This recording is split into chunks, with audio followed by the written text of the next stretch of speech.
तो फ्रेंड्स, मैं विनीत तिवारी और आज के वीडियो में बात करूंगा एक यक्ष प्रश्न के संदर्भ में। जी हाँ, वह प्रश्न है कि हम सबके मन में यह प्रश्न आता है कि कॉलेज का वरीयता क्रम किस प्रकार से भरें। हम सबके मन में आता है कि मैनेजमेंट किस तरीके का रहेगा, और यह प्रश्न आना मन में जायज़ भी है। क्यों? क्योंकि आपको उसी महाविद्यालय में कई वर्षों तक नौकरी करनी है, वहीं पर रहना है। अतः मैनेजमेंट के स्वभाव को जानना, उसको पहचानना और उसके बाद वरीयता क्रम को भरना बहुत ही अच्छा काम होता है। इसी संदर्भ में चूंकि अलग अलग कॉलेज हैं, अलग अलग कल्चर में हैं, अलग अलग जगह पर हैं, अलग अलग व्यक्तियों के हैं, अतः उनके सब में व्यक्तिगत विभिन्नता के सिद्धांत के आधार पर अंतर होना स्वाभाविक है। इसी अंतर के क्रम में हमें यह देखना होता है कि कौन सा महाविद्यालय हमारे व्यक्तित्व को सूट करेगा। ऐसी स्थिति को ध्यान में रख कर ही हमें वरीयता क्रम भरना होता है। तो कुछ बातें हैं जिनको मैं अपने अनुभव के आधार पर आपको बताने का प्रयास करूंगा। हो सकता है कि आपको इन बातों से लाभ हो। तो सबसे बड़ी बात यह है कि आपको ध्यान यह रखना है कि आप सुनी सुनाई बातों पर भरोसा मत करिए। क्यों?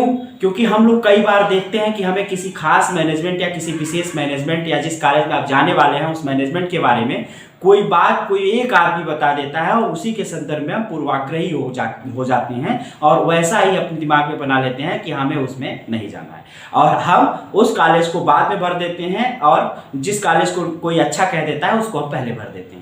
इस बात पे फोकस न करके आपके लिए एक सलाह मैं दूंगा कि जो विज्ञापन 46-47 के लोग जॉब कर रहे हैं वे कहीं न कहीं 4-5 साल से कर रहे हैं। तो ऐसी स्थिति में आपको उन लोगों से पूछना चाहिए, लेकिन ध्यान यह रखना है आपको कि सिर्फ एक आदमी से आपको नहीं पूछना है।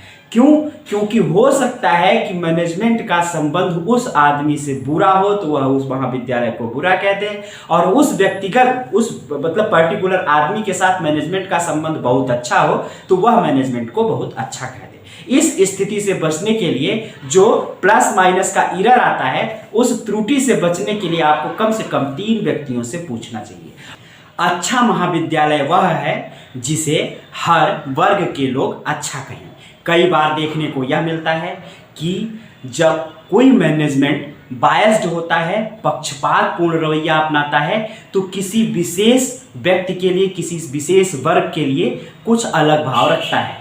इस स्थिति में किसी निष्कर्ष तक पहुंचने के लिए कोशिश यह करना चाहिए कि हर एक वर्ग के लोगों से आप उस मैनेजमेंट के व्यवहार, उस मैनेजमेंट की सोच और उस मैनेजमेंट की कार्यप्रणाली के संदर्भ में बात करके ज्ञान प्राप्त कर सकते हैं।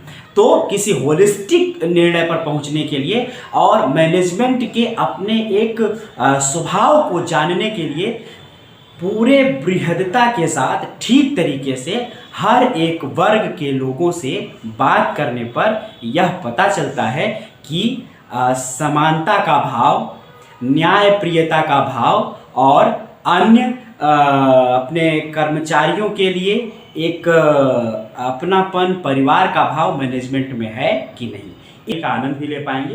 तो यह महत्वपूर्ण पॉइंट्स मैं आप लोगों के साथ, चूँकि बहुत से लोगों के मन में बातें आती हैं, कंफ्यूज रहते हैं, तो ये सारे पॉइंट्स मैं आप लोगों के साथ शेयर करना चाह रहा था और उम्मीद है कि आप लोगों को इनसे फायदा होगा। अगर फायदा होता है या आप लोगों को कोई प्रश्न होते हैं मन में, आप लोगों को लगता है कि कोई प्रश्न है और हमको दिक्कत है, तो आप लोग कमेंट में पूछ सकते हैं। मैं कोशिश करता हूँ कि हर एक व्यक्ति को अपनी समझ बूझ से, अपने अनुभव से उत्तर देने का, रिप्लाई करने का प्रयास करूँ।